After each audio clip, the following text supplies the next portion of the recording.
What if I were to tell you that for every case of nursing home abuse that is reported, up to 23 go unreported? It's one of the many sad truths of elder abuse. It's a type of abuse that is insufficiently investigated by government agencies, is unrecognized, underfunded, and for many is undefined. At its core, elder abuse is any form of mistreatment that results in harm or loss to an older person. To help prevent elder abuse, we need to understand the different types of abuse and how to recognize the signs. Elder abuse can be broken down into 3 general categories: physical, neglect, and financial. Physical elder abuse generally results from the mishandling of patients, not properly monitoring their health conditions, or changing conditions within the standard of care, or even can be the result of sexual misconduct. Look for bruises, scratches, and a significant change in either physical or mental conditions. This abuse can come from any number of sources: another elder, nursing staff, caregiver, even a family member or friend. Sadly, this occurs more frequently than one might think, and we must be aware, vigilant, and advocate for these victims. No one wants to be forgotten or abandoned, let alone deprived of their basic human needs and dignity, which is why elder neglect can be so devastating. But the use of inappropriate physical or medical restraints like psychotropic drugs do just that. These are loved ones who have had active, robust lives and served as our life mentors. Please don't forget them. Don't just shelve them. The examples of financial abuse are numerous. This type of abuse preys on the vulnerability of our elderly loved ones. The financial abuse we usually see may come from hurried caregivers, scams, or even family members themselves. Elder abuse prevention is improving with awareness, knowledge, and action. However, more needs to be done. Learn more about elder abuse at these websites. Help take a stand. Because this isn't just a problem for people in your past and the present. If it's not stopped, it will be a problem for your future. 数次用手肘敲头和打脸，用手和枕头压脸，还摔巴掌。25岁印尼女佣穆尔尼虐待96岁阿嬷刘碧志的种种恶行。这名女佣自2013年12月开始替女雇主黄丽珍工作，没想到在2014年5月至2015年9月期间，至少15次虐待她卧病在床的母亲。画面显示，女佣喂阿嬷吃饭时，会不耐烦地用手掐她的颈项，再用毛巾打她的脸。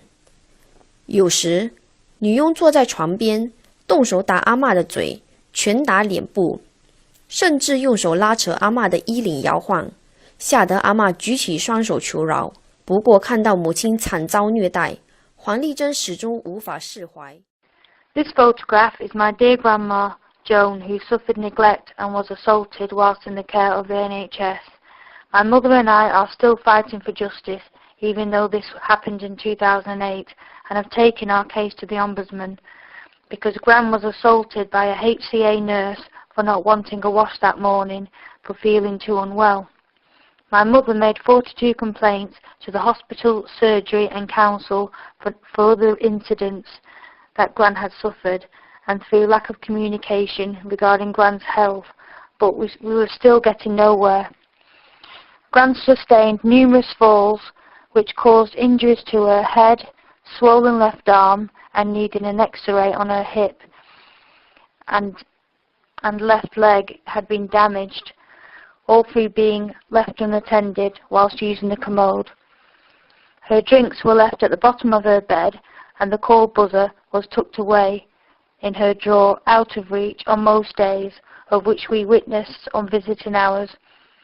Gran began to lose weight rapidly from 10 stone to 5.5 stone in 10 weeks under NHS care, and her dietary chart appeared to have been ignored even though her weight scored high risk.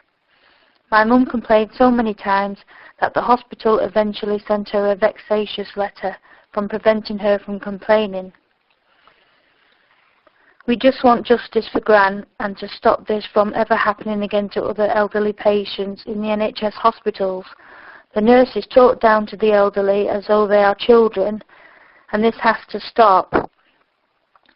They should put matrons back on the wards so that nurses become better caring nurses and actually enjoy doing their job, instead of giving clonazepam medication to patients which sedates the elderly.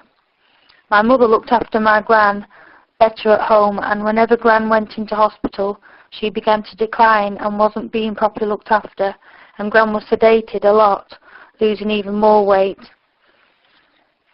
We just want the hospital to admit liability and that they failed gran, but they will not. So we wanted to show this picture, as my mum and I will never give up until we get justice for gran.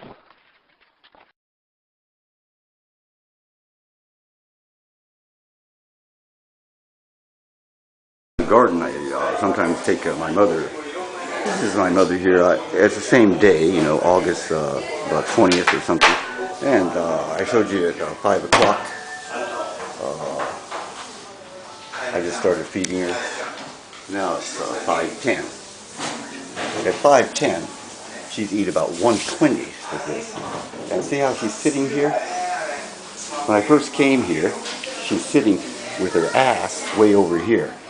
And she's often, they sit her like that, and I've gotten rather belligerent about this, and I told them to sit her properly, and the more I tell them to sit her properly, they don't do it, you know.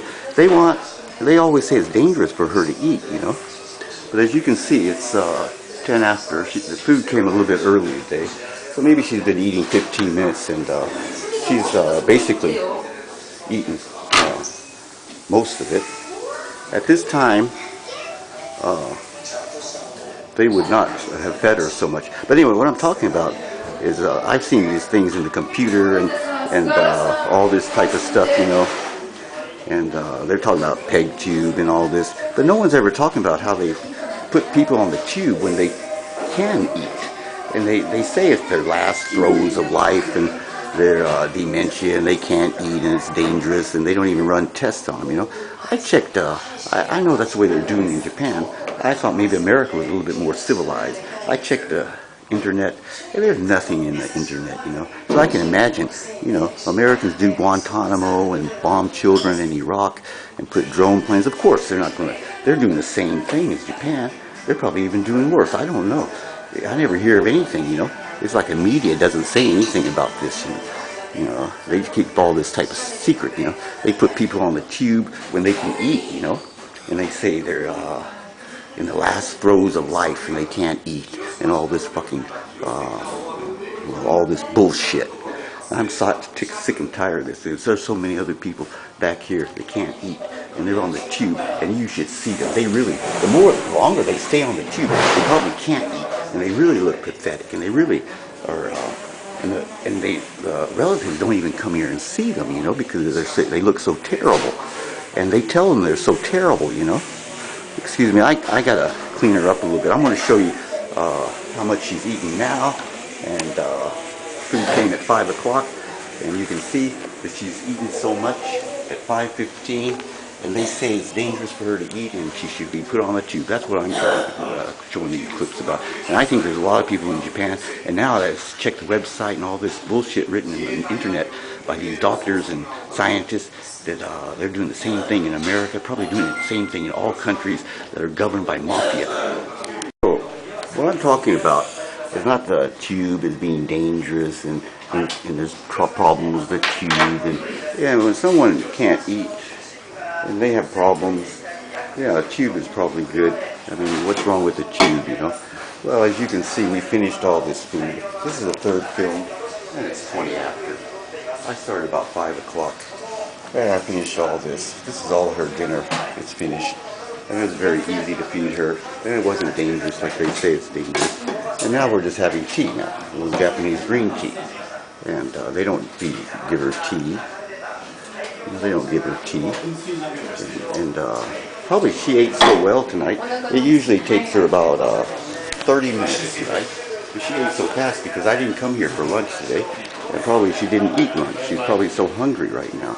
They bruised her up. I went to the police. The police didn't do anything. I went to the newspapers about all this type of stuff. So I started uploading this onto, I thought American websites would be good, you know, what American But I don't know, this is even hard to get into America. They have even the internet is censored these days, you know, it's just like the media. The media won't even listen to me in Japan. And, you know, they tell me, you know, hey, she's bruised up, so I should leave the hospital, go to another hospital. That's crazy, without even checking why she's bruised up, you know. And they just, it was all bruised up because we were fighting about things. You know, some people in Japan, I have a student, I teach English conversation in Japan. I have a student, her mother's in there, but she doesn't say anything, but she's worried that they will revenge and hurt her mother. Yeah, that's what everybody's worried about. And they feed food, tube feed them, peg tube feed them, whatever you want to call it. And it says things in the internet about how, you know, bad it is. But the problem is, I haven't heard anything when they're tube feeding people and when they can eat, you know. That's really crazy. And they say here it's dangerous and they bother me. They say she has a fever, can't eat. But I check the fever, there's no fever, and it's not just one time. I've been here 6 years. I've been watching all these people being tube fed, and they look really terrible. And I think they can eat, you know. Maybe some of them have esophagus problem, maybe some of them can't eat, you know. If they can't eat, then they should be tube fed. What's wrong with that, you know? I mean, at least they can get their nutrition. But when they can eat and enjoy their food, this is what I'm talking about. This is what I'm talking about. When they can eat and then drink, and they seem to enjoy it. I'm not even giving her eating and drinking rehabilitation anymore. We're beyond that. Our next step is to have her talking. I want her to talk, and we're going to get her talking. I think she can even talk. And they just want to make money here. I know it's all money. It's all money. And I think it's the same in America. I don't even know, you know. I really shouldn't say that because I really don't know. And I know what it is at this hospital, and I think they're all the same. But please tell me, oh, I should move to another one. But they're all the same, you know. I'd move to another one. But they do the same thing, you know. They're just terrible people. It's all for money. It's all for money. Look at this. She ate all that, and it's this time, and it's all gone, man. And I did it, you know. I fed her, and it wasn't so. I have no technical training for this. I just have 6 years of experience, you know. And I've watched this. I've watched this. I've seen these people die in there just by tube feeding, but they can keep them surviving, you know, in so terrible condition for years, so they can collect their little money, you know. And they, yeah, they're really evil here. I tell you, they are evil. They bruised up my mother after an argument, trying to get me to leave the hospital, and staff is negotiating for me to leave the hospital, and they want me to leave. The reason they want me to leave is because I'm on to their whole case, you know. I wanted to tell people in America about this, but I think American hospitals and nursing homes are doing the same, you know. They're all doing the same. It's all for money, and this is really crazy, you know, to treat old people like that, you know. These are the people that gave you birth, that raised your country, that made your country great, you know. And they're doing this to old people, you know. This is crime, and talking about tax money and all this thing, all this type of money, wasting money on old people. But yeah, look at all the money they waste on themselves, you know, going up to the moon and buying rockets and drones and gases to kill people and ammunition and selling drugs and all that type of stuff. And they don't even, oh, she's coughing. That's what they say. Oh, she's coughing. It's so dangerous, you know. God damn, man, if she didn't cough, it'd be more dangerous. They're all sick here, you know. They are sick, and they think they can pull this bullshit over on me. They're talking to a little. They're so stupid here too, you know. They are really low level. I tell you, they are really low level. So low level. I can't believe it. Can you believe it, Masako? I really want you. We're working on her talking now. We're going to have her talking. We're going to have her talking, and I want to have her talking. You know why? I can communicate with her even without her talking. But I tell you one thing, I want to have her talking just to blow their minds, you know. So that's why I'm really trying for this rehabilitation. I want to have her talking because I want to blow their minds, because they're sick people here, tube feeding people when they can eat. And she's been eating for 6 years, and they still say it's dangerous. That is absurd, and I'm sick of this. And I think there's a lot of other people that can eat, that are being tube fed. And this is the problem with tube feeding. Tube feeding is not so dangerous. It's probably a good thing, you know. If you can't eat, why not get tube fed? Yeah, that's peg fed or whatever you want to call that shit. I don't care what you call it. It's probably okay. But when you can eat and they want to do that to you, it's a criminal. It's a negligent. It is barbaric.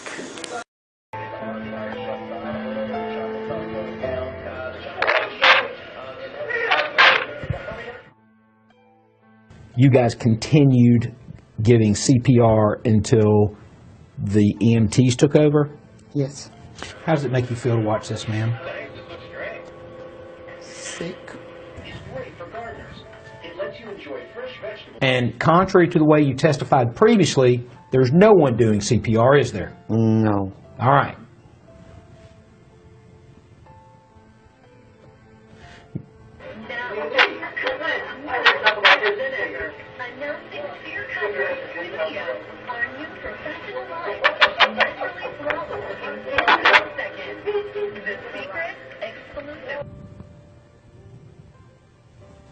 Man, was there something funny that was happening at 6:30:41 on February 27th, 2014 in the middle of I have no this attempt to clue, sir. resuscitate Mr. Dempsey? I have no clue. I can't even remember all that.